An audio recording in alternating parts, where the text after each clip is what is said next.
My professor told me already that it is not possible for you to get into the September intake. And, we took the loan worth of 20,000 pounds. I'm crying, sitting in a very small box room, which just finished as soon as you will open the door. I was crying like why I came here, and it was quite harsh. And being a man, I will say the life is quite harsh for them since always. Used to go to work every day being in pain. Even after coming to the work, we could not able to get out of the bed to get to the toilet as well. It was like a very dark time of my life. I made so many errors which took a lot longer time for me to get my HCPC done.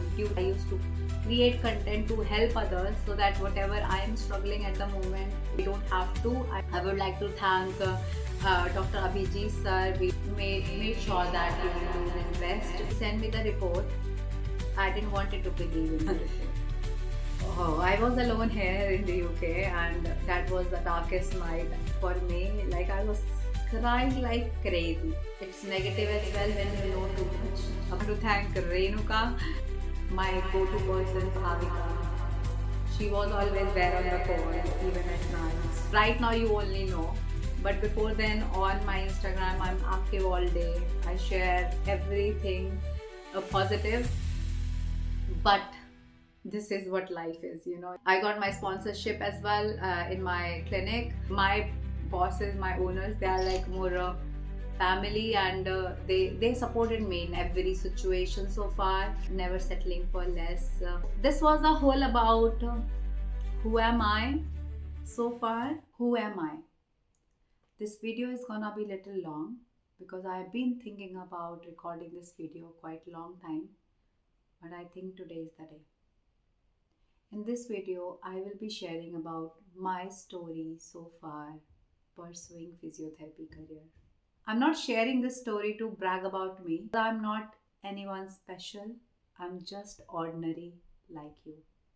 Hi, welcome to my video. My name is Nirupma. I'm a physiotherapist who studied bachelor's from India, Delhi, and currently practicing as a physiotherapist in the UK. The story of my physiotherapy practice started in 2018 after 1 year drop from the NEET preparation, and I fortunately got selected at the good rank in IP University. And I will say that was the turning point because I never thought that this is the second option. The more I learned about it, the more I felt how magical our body is. Yes, and yes, I'm not bragging about it. I was only 18 years old, and that was a quite. And yet, I was thinking in the same way, which I'm thinking right now with the more power and more reassurance. I've been chubby since always, so I was overweight. When I was in the second year, due to the physiology and all these things and pathology studies, I got to know that obesity is the root cause of so many of issues. That when I decided to lose weight, work on my fitness as well, not to be a good physiotherapist, but to be a good human being as well. In the second year, from 75 to 76 kgs of fatty girl, which everyone used to call me since childhood, I lost 23 plus kgs weight in 4.5 months. And when I went back to the college, everyone was like, what she has done. Nobody was believing in me. Some of them said that I might have took some fat burners, some supplements or injections or whatnot. Because when you do something extraordinary, people find it hard to believe. And it has been continued till now. One thing since then was always constant believing in myself and not studying this profession only to pass the exam or get the degree, but actually help people. Because this was the dream since I was in the ninth class. I wanted to help people no matter in what way. People said doctors do that, that's why I wanted to get into the MBBS.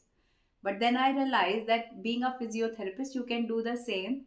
It means I am still following my passion and my dream. Did so much of clinical training, moved my place from here and there, traveled 4 hours a day to get to the college every day with 90 plus of attendance, try to learn as much as I could. COVID came, try to contact with so many other clinic as well to get clinical exposure. Me and my friend, who is still my dearest friend, We went to the hospitals nearby so that we don't lose out on anything. We didn't want it to waste our single day.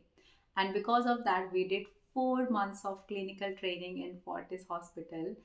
Then, and on the day when we actually got the official DCPTOT registration, we started our first day of internship, 4 months of clinical training there. And that made us a senior intern in our hospital as well, which gave us more opportunity to train junior fellows in the internship. We knew about everything and we were acting like boss there, me and my friend, both of us. Fortunately, our HOD was so nice. He always helped us and gave us the sense that we belong there. We were having so much of responsibility, which was quite odd compared to the other interns around that time. I used to handle OPD when the OPD in charge was not there, and they gave me this responsibility that you can handle it. So I did that as well. OPD of 50 plus patient here and there, and I used to manage everything by myself, and that made me more confident about myself as well. When I talk about my family background, I come from very middle class family where uh, where my father could able to afford all these educations and everything because he knew that this is the only way that she can do her thing.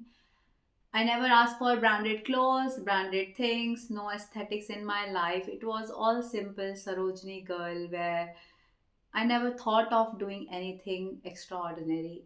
Never, never like that. But wherever I went, all of my mentor mentioned one thing to me, that one day you will achieve good things in your life. And I always believed in them as well.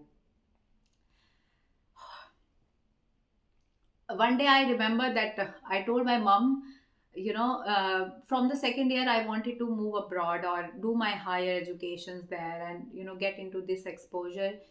She said that why you dream so much, like, because it was not practical. She wanted me to achieve things, but it was not practical from her eyes, even from my own eyes, that how is it possible? It takes a lot of money to go to abroad, quite of a lot of investment, which is not a thing with me. How would I ask my parents for money? We don't have money, obviously. So, but I never stopped doing my researches. So I always went on the YouTube, watched so many of the videos about Canada CAPR process, HCPC registration, Australia thing, even when I was in the fourth year only. So I knew so much of the procedure from back then only, that how it all needs to be done.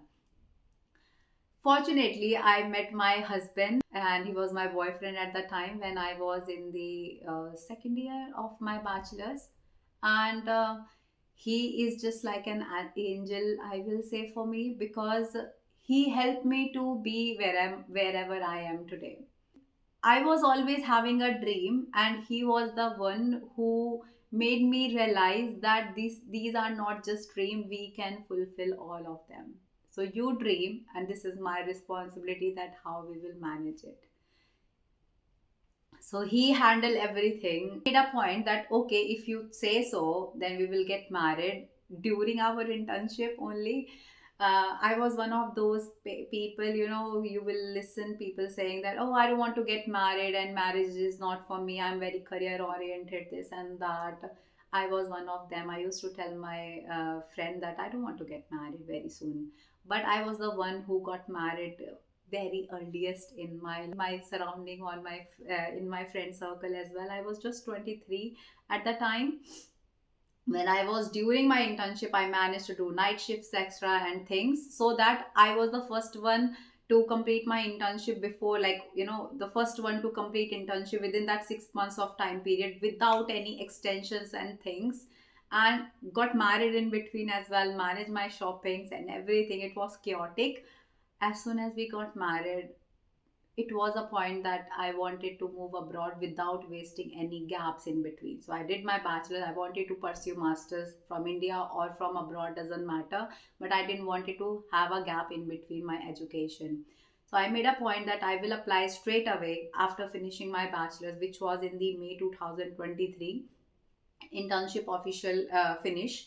I wanted to get all my provisional degrees and everything as soon as possible. I'm like that all the time, that no matter what, I need things in urgent. Like if it needs to be happen today only. Like, it feels like for me that this is the last day on the earth and you have to do everything by the end of today.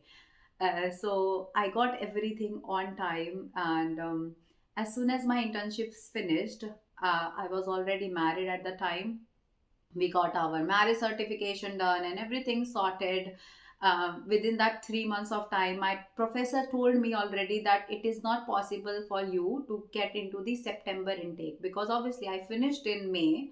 September was quite close, and they were not ready to give me the documentation, because it's not possible practically as well to get all the documentations quite soon, because university get involved and all the documentation takes a lot of time. But I always take things as a challenge for me. And obviously, everything happened. Even those during those 3 months of time, we didn't go out for any, holidays and anything like that. After marriage, it was all natural, neutral for me, that okay, I'm living my dream life with my husband at the moment, and I was still going to the work. Like, I got into some local clinic at the time for a month only, because I never wanted to sit at home doing nothing, even though I was doing enough of things.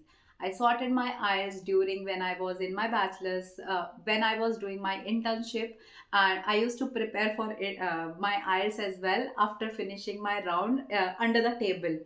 There are I might be able to add the video there. So I used to prepare my test during my internship after finishing my rounds. I was so determined that I did my IELTS even during my internship period. I got the desirable scores, and we applied for the student visas and all these things, got selected in one of the university, took the decision that okay, we are moving to Preston. Nobody, we don't know anyone who is living in Preston. Everyone said that, oh, who goes to Preston, what is Preston, and all these things, because Preston is a quite small city, but it was affordable, the university was good.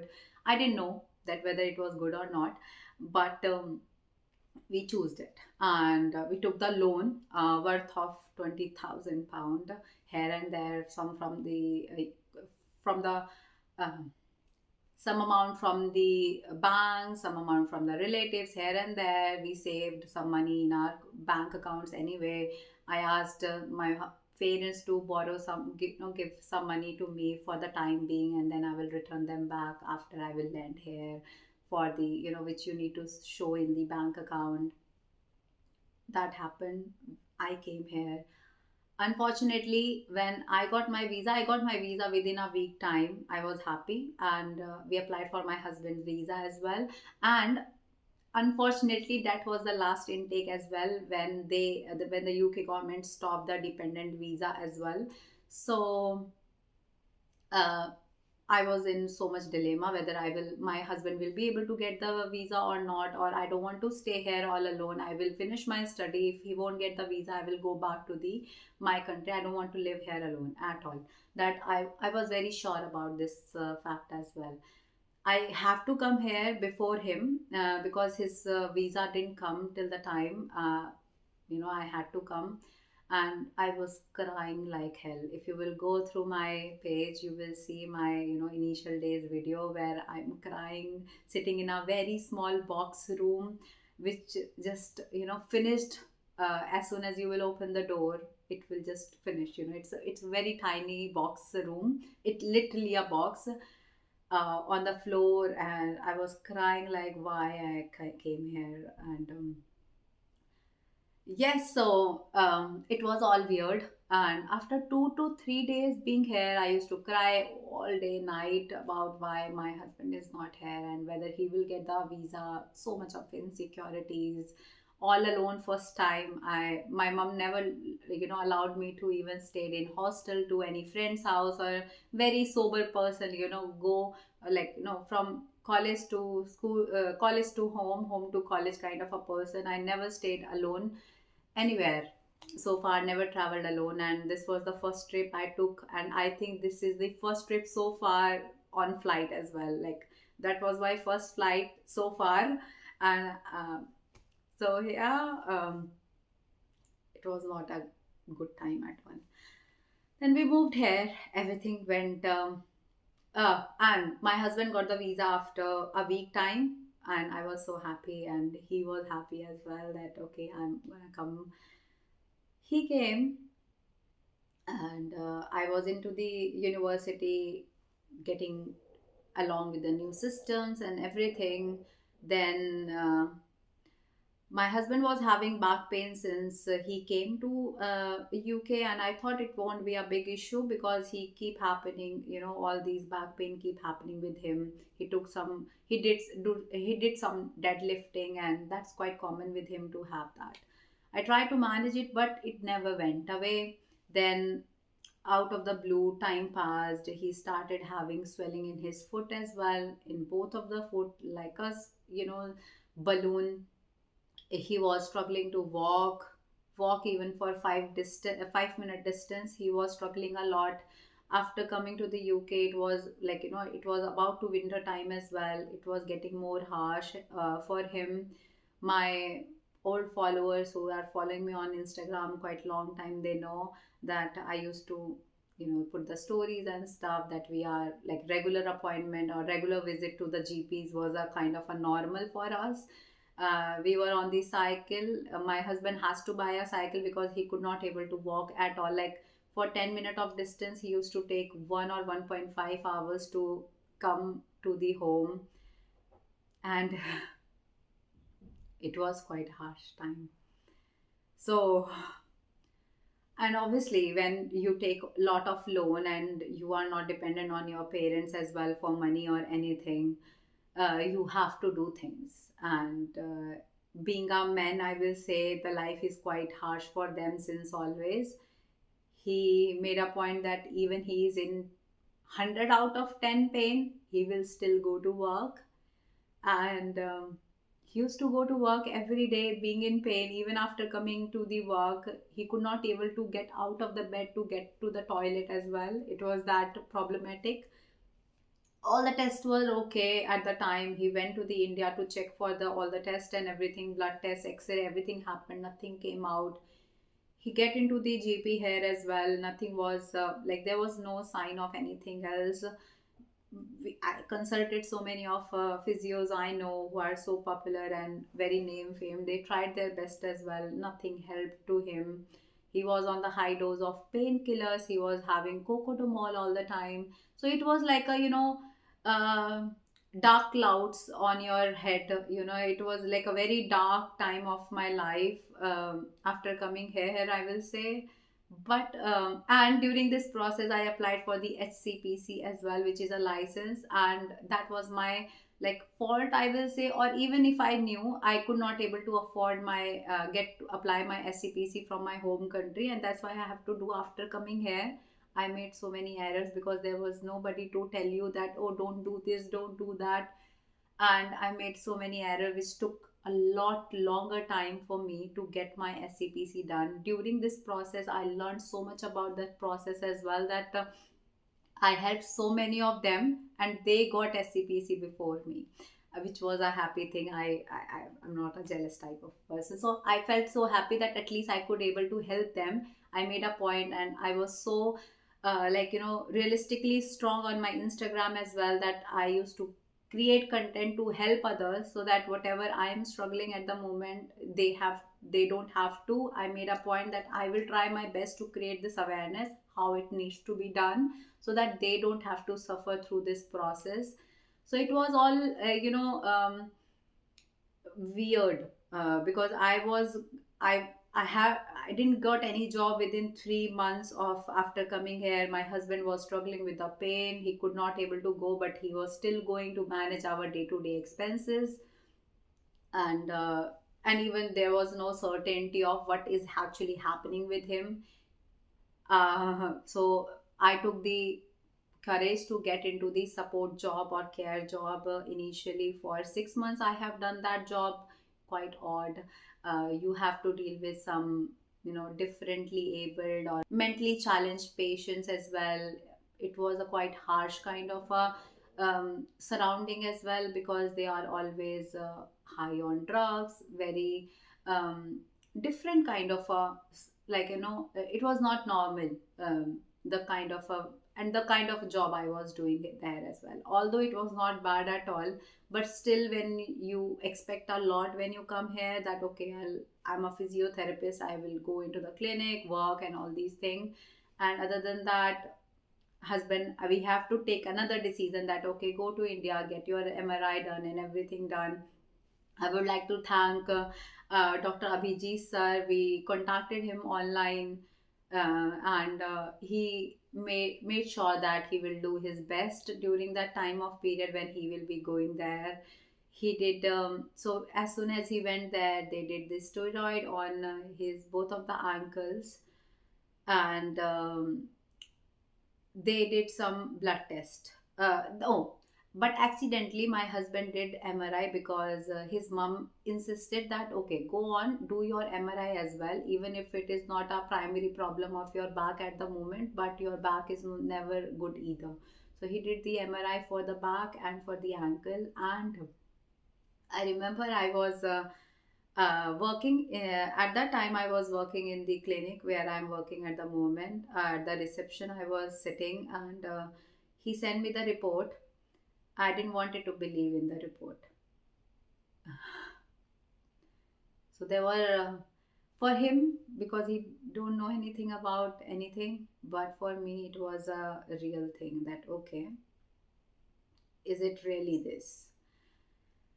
So there was some inflammatory changes and stuff, and which was guiding me to the suspected case of ankylosing spondylitis. I talked to the Dr. Abhijit again, and asked him what should be done. He asked go for further blood test to confirm whether it is because of that or not, and all of them came positive as well.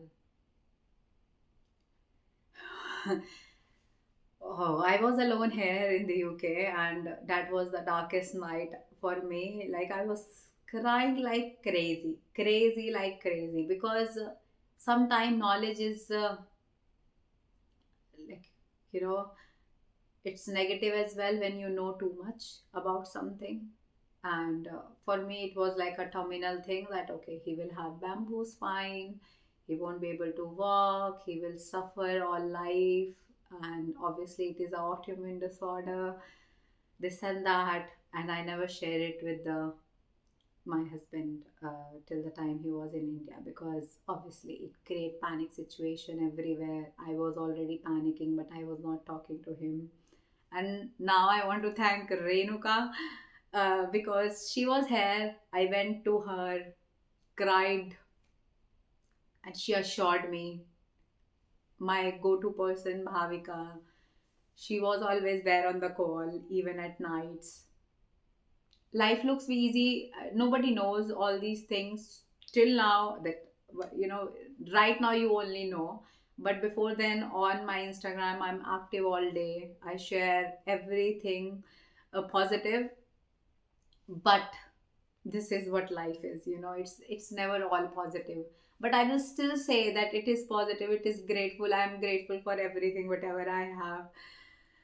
So it was quite hard to digest for me, especially because for my husband it was nothing, because he was pain free because of the steroid. But I knew that the pain might come back, and we like, he had suffered this pain for 9 to 10 months, I will say. And we didn't wanted it to come back, and yeah. In the meantime, my SCPC was not even coming. Like, why? So that was also a problem, that because your whole career was based on SCPC license here to practice as a physiotherapist, and that's your whole identity, isn't it? So he came back from India. Luckily, it was December time in 2024, and all of a sudden it felt like, all the black clouds has gone and it's all sunshine again. I got my SCPC done after doing thousands of problematic things. My husband's pain was virtually gone.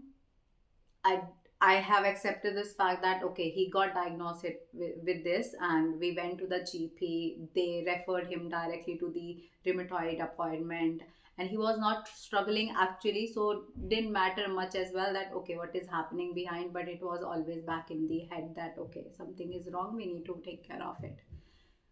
Luckily soon after he got the biological drugs, and all these got sorted from the March onwards this year only. He had his this first rheumatoid appointment on my birthday only. So we went for the rheumatoid appointment first, and then we went for my birthday celebration on that day. And I got my sponsorship as well in my clinic. It was initially band for physio because I didn't get the HCPC, and but they really wanted to have me in their clinic, and they did everything which, like, I can't thank them enough. They are like us, my bosses, my owners. They are like more family, and they supported me in every situation so far.